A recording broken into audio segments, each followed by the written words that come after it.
अगर इस टाइम पाकिस्तान की मौजूदा कंडीशन की बात करें और साथ ही साथ इंडिया के साथ जो इस टाइम रिलेशन चल रहे हैं, तल्लुकात हैं, उनकी बात करें, आपको क्या लगता है कि हम इस पोजीशन में हैं कि हम मुकाबला या फिर लड़ाई या फिर जंग की बात करें?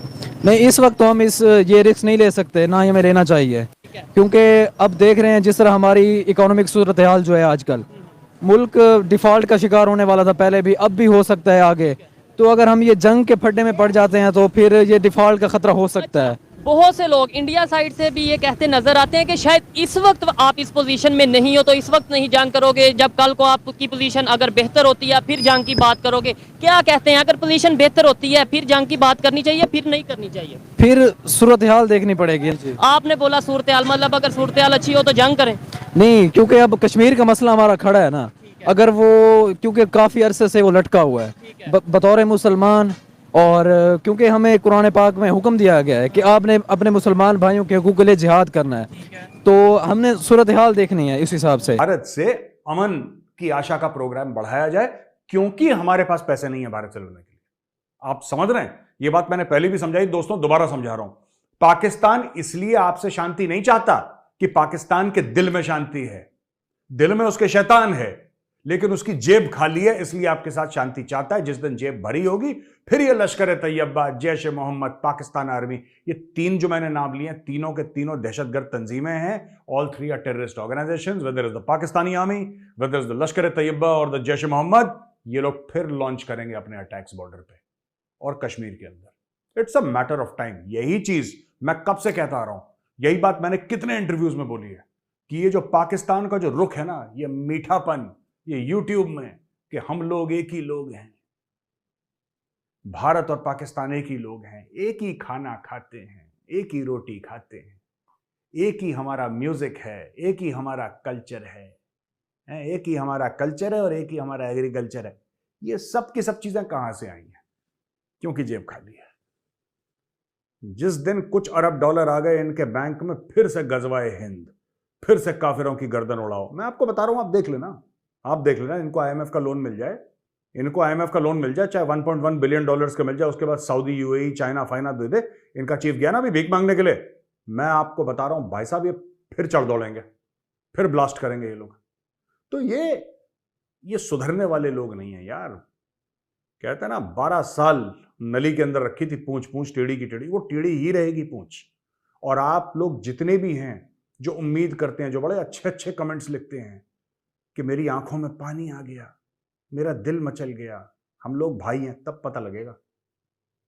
ठीक है, इतिहास पढ़ लो भाई थोड़ा सा। मैं तो, तुमने तो बड़ा फंसा दिया। टैंक है चलती नहीं है, बाजवा साहब की भाषा में कह रहा हूँ, टैंक है चलती नहीं है, तेल के पैसे नहीं है, जहाज उड़ता नहीं है तो उसमें मिसाइल नहीं है, F-16 उड़ता नहीं, फ्रीगेटर चलता नहीं, बंदूक में गोली है नहीं, सिपाही के पास खाना है नहीं, करे क्या?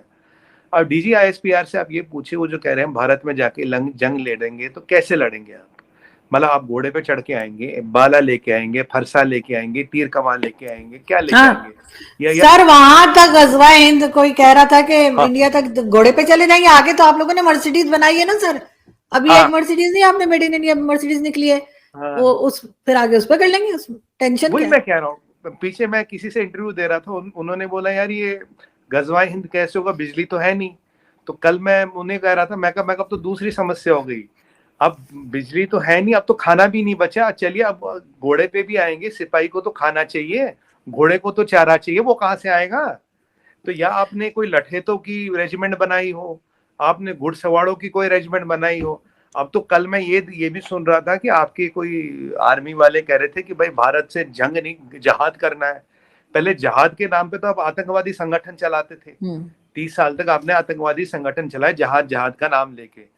अब फौजी को भी जहाद के नाम पे चला रहे, क्योंकि वो जब पूछता साहब टैंक तो है नहीं, फौजी पूछता साहब टैंक तो है नहीं, जहाज उड़ता नहीं है, अब ये ड्रोन चलता नहीं है, बंदूक में गोली नहीं, पेट में खाना नहीं, बोलते कोई बात नहीं बेटा जहाद कर ले।